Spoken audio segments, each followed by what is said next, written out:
suspensão condicional do processo, esse é um tema muito bom e que no meu dia a dia como defensor público já tive muita dor de cabeça. Pessoal, presta atenção aqui que a suspensão condicional do processo, lá nos parágrafos, ou no parágrafo 2º, ele vai trazer, ou ela vai trazer, alguns deveres, algumas condições, o próprio nome do Instituto já diz, necessariamente que devem ser observadas no curso do período de prova. A suspensão condicional do processo basicamente funciona assim, olha, o MP, o órgão da acusação, apresenta uma proposta de acordo que vai ser negociada e, uma vez aceita, a denúncia é recebida e suspende-se o prazo da ação penal do processo. Inclusive, também suspende o curso prescricional. Mas aí, o que é que acontece? Suspende-se o processo e vai haver o quê? Haver o chamado período de prova. O que danado seria esse período de prova? É um período no qual aquele acusado cujo processo está suspenso, ele vai se submeter a algumas condicionantes. E ao final desse período de prova, se obedecer a todas essas condicionantes, o fato vai estar com a punibilidade extinta, vai ser como se ele nunca tivesse existido. Em apertada análise, basicamente é isso que funciona. Aí a gente tem dois tipos de condicionantes, de situações às quais o acusado fica vinculado, se assim estiver previsto no acordo. Temos basicamente as chamadas condições normativas ou legais, essas imperiosamente devem compor essa estruturação do acordo firmado, mas temos as chamadas condições extralegais, condições extras ou condições do juízo. A doutrina trabalha com todas essas nomenclaturas. As condições legais não nos dão dor de cabeça, mas rapidamente consta aqui: reparação de dano, salvo impossibilidade de fazê-lo, proibição de frequentar determinados lugares, proibição de ausentar-se da comarca onde reside sem autorização prévia do juiz, comparecimento pessoal e obrigatório ao juízo mensalmente para informar e justificar suas atividades.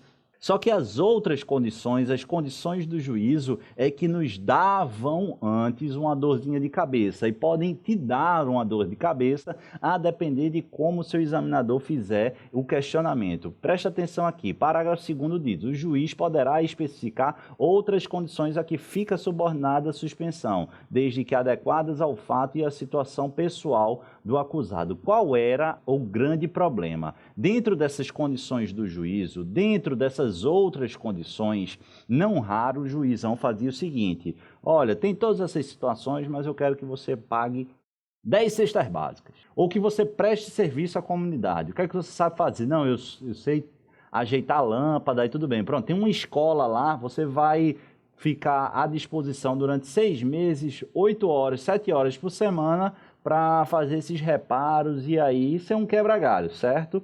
Certo, bacana. Agora perceba que prestação pecuniária, pagamento de cesta básica, prestação de serviço à comunidade, como no caso aqui, não vamos entrar no mérito se é interessante, se não é interessante. O fato, independente do ser ou não interessante, é que essas condições são autonomamente, efetivamente, modalidade de pena restritiva de direito. Se você for lá no Código Penal e analisar o rol de penas restritivas de direito, você vai encontrar prestação pecuniária, você vai encontrar prestação de serviço à comunidade, você vai encontrar aí como derivado, claro, também essa ideia de prestação pecuniária através de pagamento de cesta básica. E a dúvida que se põe é, o Constituinte, quando autorizou a chamada pena sem processo, ele previu no artigo 98, inciso 1º da Carta Magna,